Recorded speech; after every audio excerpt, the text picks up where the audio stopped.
Thoughts on phase 2? Let's see what he says.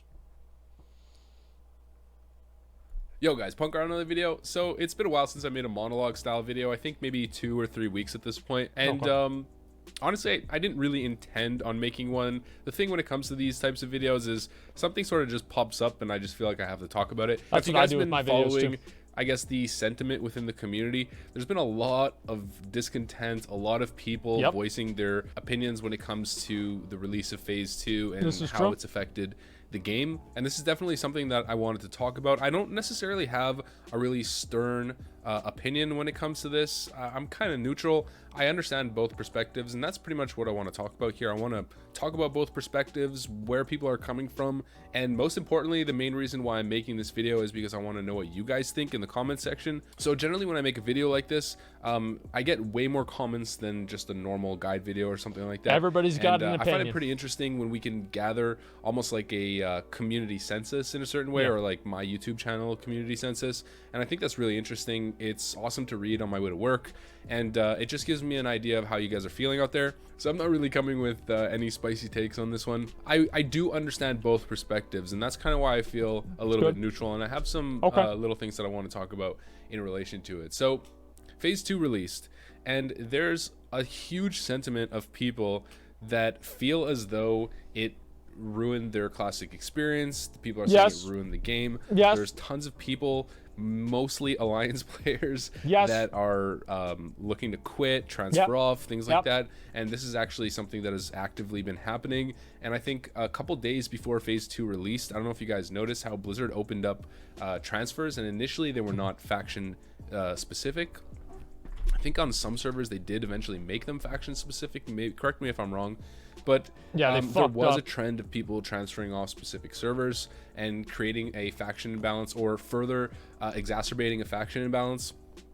And I know that Asmongold for the last 2 days has just been getting camped on his stream all day long. It's real fucking funny, isn't it? Really salty the entire time, constantly complaining, talking about how he wants to quit the game, or he wants to move to a PvE server, talking about maybe playing retail, stuff like that. So clearly there's been really heavy sentiment from Alliance players specifically when it comes to phase 2, saying that the experience is quite toxic. And this is definitely something that I warned you guys in my what to expect, or not necessarily what to expect. I think it was like my differences between no PvP or no PvP system and a PvP system, and most of the things that I said, I'd say were pretty accurate, namely the one talking about flight points being camped. And I'd say this is something that mostly Alliance players are experiencing. I have some friends at work and some friends in general that are playing on Horde side, and they have not been camped at flight points whatsoever. But as an Alliance player, my first experience coming into phase 2 was dying at pretty much every single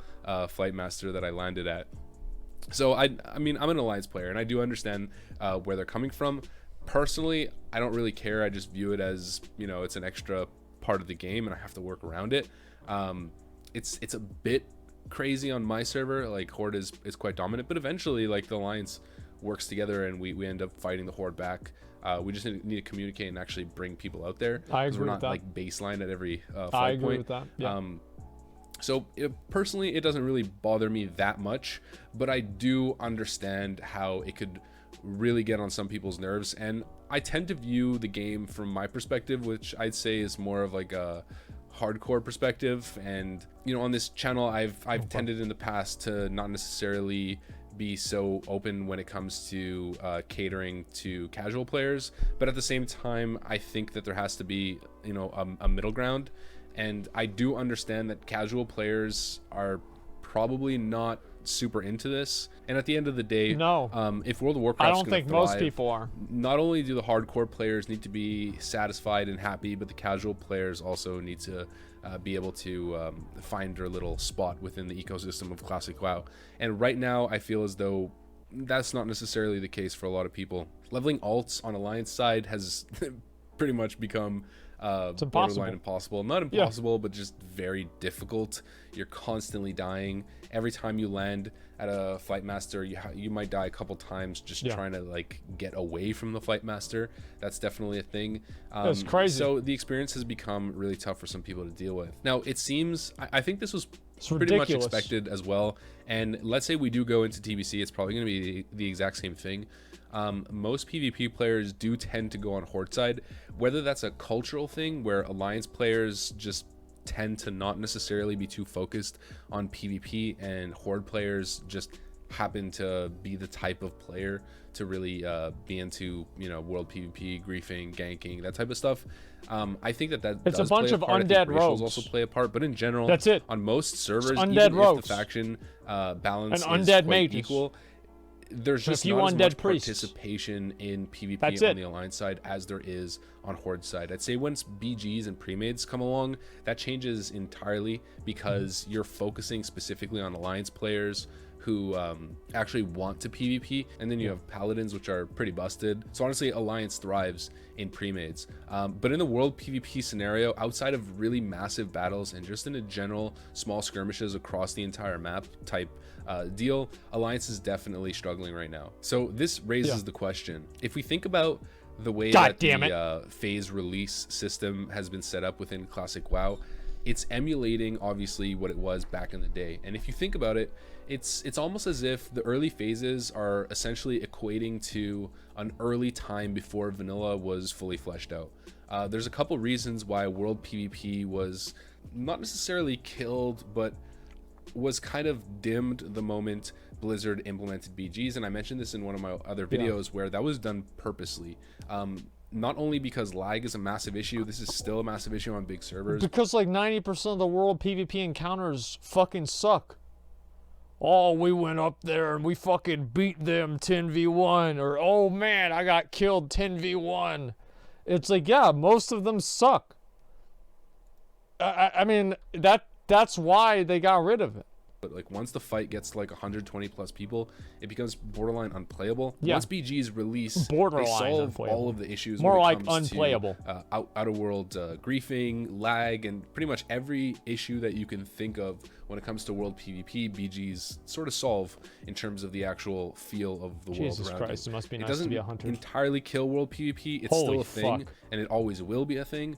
But to the level that it is right now, where certain people are just unable to play the game, yeah, that's definitely not a thing once BGs come out. And as I was just stating earlier, it does level the playing field for Alliance in respect to Horde players, specifically because we get BG queues. if you're premating, you're able to, you know, pool a really strong player, 10-player group, whether you're on Alliance or Horde. So if you can find the right teammates, you'll compete with Horde, and you might even have an advantage considering that we have Paladins, like I just mentioned. And Paladins are better than Shamans. Shamans. Much instant queues. They're so on just Horde better. side, there's so many different people queuing for PvP constantly. Shamans they have suck. bigger populations, and I'd say they have bigger populations of players that actually want to No, they're PvP better. in general.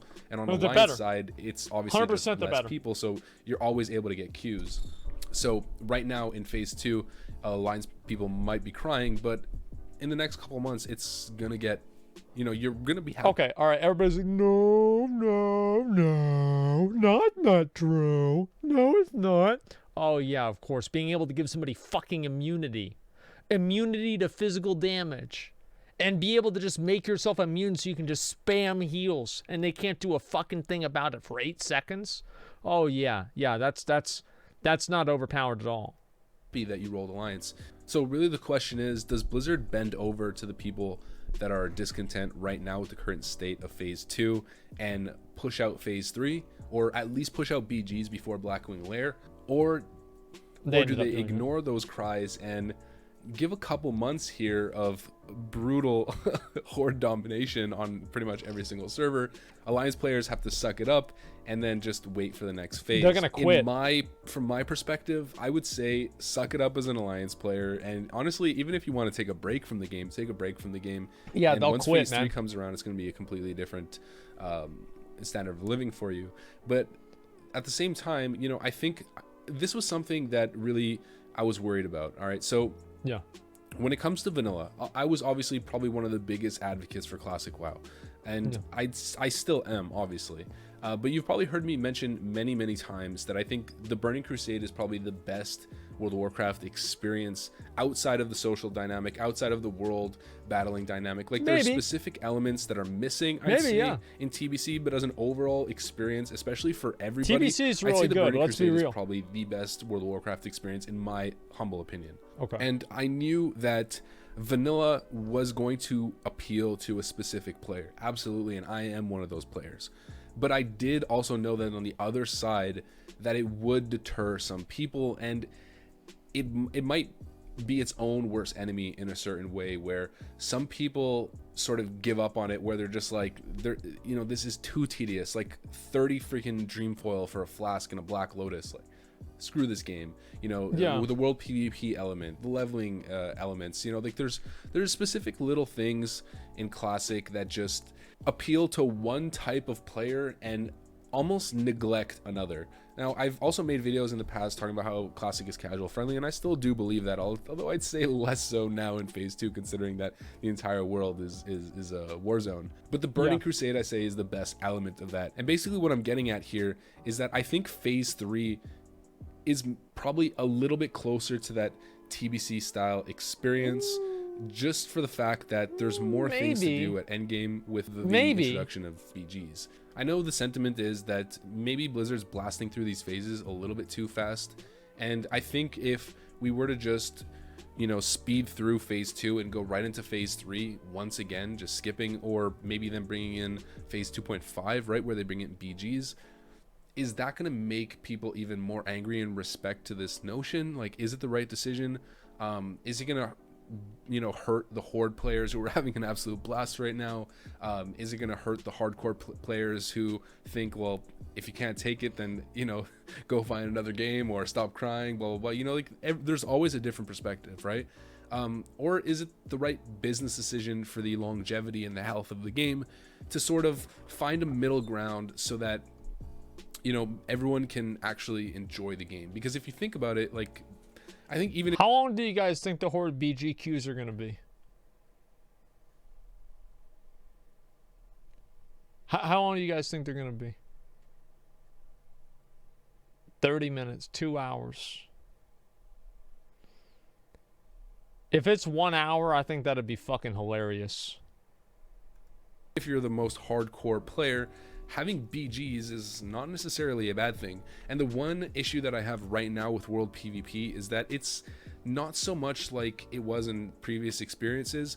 It's so focused on like massive groups where it doesn't really play out. Well, because there's so many people on the server. BGs are a thing, of course. There's less people out in the open world PvPing, and the world PvP that you experience is more like 2v1s, 2v2s, 3v3s, 1v1s. It's more of like a controlled environment. Mostly the 2v1s, though. Skill is actually, an important factor, where right now it's just these massive like clusters of either 40 versus 40, or it's like you land at a flight point, or you turn around a corner and there's just like 15 horde that just immediately fill up your biological cavities, let's say.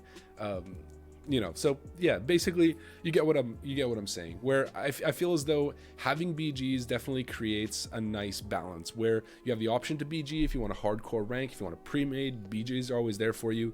And then the world PvP element is, I'd say, a lot more enjoyable when BGs are taking all of those players out of the world. I definitely see the perspective that adding BGs right now might actually be the best path forward for the game, and I think that would most likely appeal to most people as well, whether you're a world PvP or not. And I'm literally saying this not because necessarily it bothers me and that I'm gonna quit the game, but I don't want other people to quit the game. I want people to keep enjoying Classic. I want them to be there for Phase 1 to Phase 6.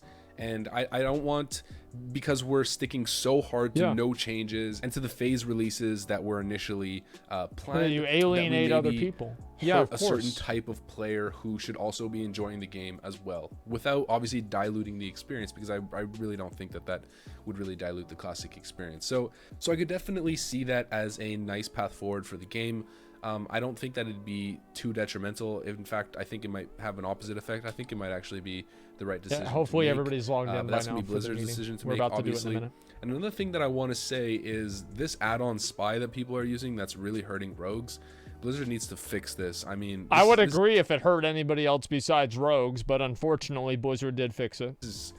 I haven't downloaded it, but I've been reading forum posts. Yeah, I don't and use the add-on either. People talking about I it. used it like twice. This add-on spy, where it basically scans your vicinity and tells you apparently if a rogue is near you, even in stealth. Maybe I have that wrong. Let me know in the comment section. That's like super unhealthy for the world PvP dynamic, and that's obviously every rogue player is hurting on the inside with this add-on. So no, they're not. Like, they're disgusting and they have no soul, so they can't feel anything. For group add-on, I think maybe they should be looking into this one and potentially taking it out. That's just simply not true. I don't see that as a net benefit to the game whatsoever. In fact, it seems like a heavy detriment.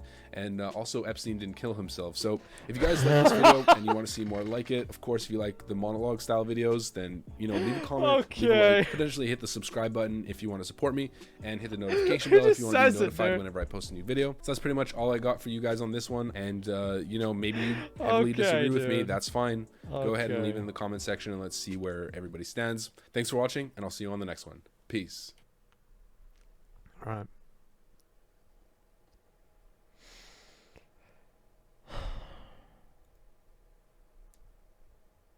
Guys, it's time.